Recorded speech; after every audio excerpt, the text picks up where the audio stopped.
दृष्टि आईएएस वाले विकास दिव्य कीर्ति जी कहते हैं कि रामायण में ऐसा लिखा गया है कि प्रभु श्री राम कहते हैं कि हे सीते, यह युद्ध मैंने तुम्हारे लिए नहीं लड़ा है, यानी कि मैंने रावण को तुम्हारे लिए नहीं मारा है, बल्कि रावण को मैंने अपने वंश के सम्मान के लिए मारा है। रही तुम्हारी बात, तो कुत्ते के द्वारा चाटे जाने के बाद जैसा भोजन हो जाता है, बिल्कुल तुम वैसी ही हो गई हो और अब तुमको जहां जाना है चली जाओ।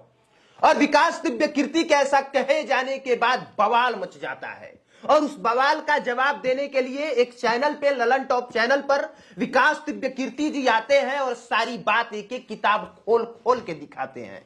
लेकिन जिस रामायण में ये बात लिखी गई है, ये उन्होंने खोल के दिखाया ही नहीं। इसीलिए शंका उत्पन्न हो गई कि क्या सच में वाल्मीकि रामायण में ऐसा लिखा गया है? क्या सच में प्रभु श्री राम ने माते सीता से ऐसा कहा है? तो आज हम इसी बात का आपको एकदम सच बताएंगे, वो भी प्रमाण के साथ। और आप सब जानते हैं कि जब कुमार अभिनव किसी टॉपिक पर बात करता है तो वो हवा में बातें नहीं करता, बल्कि बिल्कुल तथ्यों के साथ बात करता है। और आज हम वही तथ्य लेके बैठे हैं। जानते हैं सर, जब हमने इस सच का पता लगाया और वाल्मीकि रामायण में वो जब चीज खोजा, तो ये सच है कि मैं भी सन्न रह गया। मतलब ये कि विकास दिव्य कीर्ति ने जितना कुछ बताया है कि प्रभु श्री राम ने माता सीता के लिए ऐसा कहा, वाल्मीकि रामायण में उससे कहीं ज्यादा लिखा है। तो सीधी बात यह है कि अगर आपको विरोध करना है तो विरोध आज डॉक्टर विकास दिव्य कीर्ति का नहीं, बल्कि महर्षि वाल्मीकि का होना चाहिए। और अगर विरोध नहीं करना है, अगर सपोर्ट करना है, तो फिर सपोर्ट तो होना चाहिए। क्योंकि जैसे नुपुर शर्मा ने मोहम्मद पैगंबर वाले मामले में सच कहा था, बिल्कुल वैसा ही सच विकास दिव्य कीर्ति ने प्रभु श्री राम के बारे में कहा है। अब हम वाल्मीकि रामायण खोलते हैं और खोल के वो चैप्टर, वो श्लोक और उसका अनुवाद सब कुछ एकदम ऑन कैमरा आपको दिखाते हैं। क्योंकि विकास दिव्य कीर्ति जी वो चीज दिखा नहीं पाए, और जो विकास दिव्य कीर्ति जी नहीं दिखाए तो हमने सोचा कि वो काम पूरा हम कर देते हैं। देखिए, यही वो रामायण है जिसे महर्षि वाल्मीकि के द्वारा लिखा गया है, और दुनिया का सबसे ज्यादा विश्वसनीय रामायण यही है जिस पर पूरी दुनिया आंख बंद करके भरोसा करती है। दूसरा श्री रामचरितमानस है। और जब आप इसमें युद्ध कांड खोलते हैं और युद्ध कांड का 619वां पेज निकालते हैं, तो इसमें एक अध्याय है जिसमें लिखा गया है कि सीता के चरित्र पर संदेह करके श्री राम का उन्हें ग्रहण करने से इंकार करना और अन्यत्र जाने के लिए कहना। यानी कि श्री रामचंद्र जी इंकार करते हैं और अन्य कहीं जाने के लिए कहते हैं। उसका पूरा श्लोक के साथ मैं आज आपको दिखाने जा रहा हूं। और देखिए, युद्ध कांड में एक श्लोक है, श्लोक आप अपने मोबाइल स्क्रीन पर देख रहे हैं। मैं उसका अर्थ एकदम आसान भाषा में बता देता हूं, जिसमें प्रभु श्री राम कहते हैं कि हे सीते, तुम्हारा कल्याण हो। तुम्हें मालूम होना चाहिए कि मैंने जो यह युद्ध का परिश्रम उठाया है तथा इन मित्रों के पराक्रम से जो इसमें विजय पाई है, यह सब तुम्हें पाने के लिए नहीं किया गया है। और यही बात तो विकास दिव्य कीर्ति जी कहते हैं।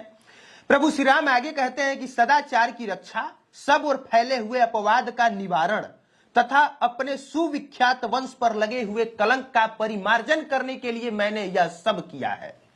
तुम्हारे चरित्र में संदेह का अवसर उपस्थित है, फिर भी तुम मेरे सामने खड़ी हो। जैसे आंखों के रोगी को दीपक की ज्योति नहीं सुहाती, उसी प्रकार आज तुम मुझे अत्यंत अप्रिय जान पड़ती हो। अतः जनक कुमारी, तुम्हारी जहां इच्छा हो चली जाओ। मैं अपनी ओर से तुम्हें अनुमति देता हूं। भद्रे, ये 10 दिशाएं तुम्हारे लिए खुली हैं। अब तुमसे मेरा कोई प्रयोजन नहीं। यहां पर प्रभु श्री राम स्पष्ट कहते हैं कि सीते, तुमसे मेरा कोई प्रयोजन नहीं है, तुम्हें जहां जाना है वहां पे चली जाओ। और अभी बहुत लंबी चीजें हैं। देखिए, यहां पर प्रभु श्री राम ने यह भी कहा है कि रावण तुम्हें अपनी गोद में उठा कर ले गया और तुम पर अपनी दूषित दृष्टि डाल चुका है। ऐसी दशा में अपने कुल को महान बताता हुआ फिर मैं तुम्हें कैसे ग्रहण कर सकता हूं। और यहां पर प्रभु श्री राम कहते हैं कि सीते, तुम्हारी इच्छा हो तो तुम शत्रुधन, वानर राज सुग्रीव अथवा राक्षस राज विभीषण के पास भी रह सकती हो। जहां तुम्हें सुख मिले वहीं अपना मन लगाओ। सीते, तुम जैसी दिव्य रूप सौंदर्य से सुशोभित मनोरम नारी को अपने घर में स्थित देखकर रावण चिरकाल तक तुमसे दूर रहने का कष्ट नहीं सह सका होगा। तो आपने स्पष्ट देखा कि वाल्मीकि रामायण में ये बात सीधे प्रभु श्री राम कह रहे हैं और श्री राम ही ये बात कह रहे हैं, माता सीते से ही कह रहे हैं और इसे लिखा महर्षि वाल्मीकि ही है। ये वही महर्षि वाल्मीकि जी हैं जिस पर आज तक से किसी ने सवालिया निशान खड़े नहीं किया, किसी ने उंगली खड़ा नहीं किया और आज भी कोई नहीं कर सकता है।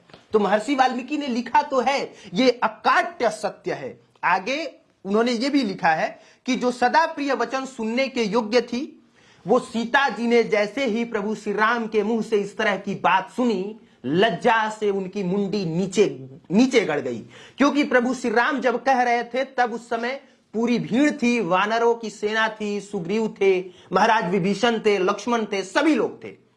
और इसके बाद माता सीता अग्नि में प्रवेश करती हैं और इसके बाद जो कुछ हुआ वो आगे की कहानी है। कहने का मतलब यह है, रही बात कुत्ते द्वारा भोजन के चाटे जाने की, तो यह बात महर्षि वाल्मीकि में नहीं है। जी हां सर, एक बार फिर से सुन लीजिए। विकास दिव्य कीर्ति जी ने कहा है कि कुत्ते के द्वारा चाटे जाने वाला भोजन, इस तरह का जो उन्होंने उपमा दिया है, वो महर्षि वाल्मीकि रामायण में नहीं है, न प्रथम खंड में है और न द्वितीय खंड में है। और जब मैं दोनों पुस्तकें एक साथ लेके बैठा हूं तो निश्चित तौर पे ये मान लीजिए कि मैं हवा में बातें नहीं कर रहा। उसका जिक्र है महाभारत के रामोपाख्यान में और उसमें जिक्र है और उसमें यह बात मार्कंडेय जी कहते हैं और मार्कंडेय जी यही कहते हैं कि प्रभु श्री राम ने सीता से ऐसा कहा है। कुल मिला जुला के ये है कि विकास दिव्य कीर्ति ने जो कुछ कहा है वो जो पुस्तक में लिखा है और जो पुस्तक सबसे प्रमाणिक है उसी चीजों को उन्होंने कहा है। तो इसलिए विरोध करने से पहले एक बार ये जान लेना चाहिए कि हमारे अपने धर्म शास्त्रों में लिखा क्या है और जो सच है वो सच है, चाहे वो नुपुर शर्मा वाला मोहम्मद पैगंबर को दिया गया बयान हो या फिर प्रभु श्री राम के द्वारा दिव्य कीर्ति का ये कहना हो, यानी दोनों बातें सच है। अगर विरोध नुपुर शर्मा का होना जायज था तो विकास दिव्य कीर्ति का भी विरोध होना जायज है और अगर नुपुर शर्मा का विरोध करना गलत था तो डॉक्टर विकास दिव्य कीर्ति का भी विरोध करना गलत है। आखिरी में संदेश यही है कि हर कोई अपने धर्म को बचाता है, चाहे वो हिंदू हो, मुस्लिम हो, सिख हो, ईसाई हो। जब भी किसी के धर्म पर कोई उंगली उठाई जाए, भले ही वो उंगली सही दिशा में हो, लोग फिर भी विरोध करते हैं और उसकी जीती जागती उदाहरण है नुपुर शर्मा और उसके जीते जागते उदाहरण है विकास दिव्य कीर्ति। बाकी आप देख रहे थे पब्लिक प्लेटफॉर्म। मेरा नाम कुमार अभिनव है। देखने के लिए आपका धन्यवाद।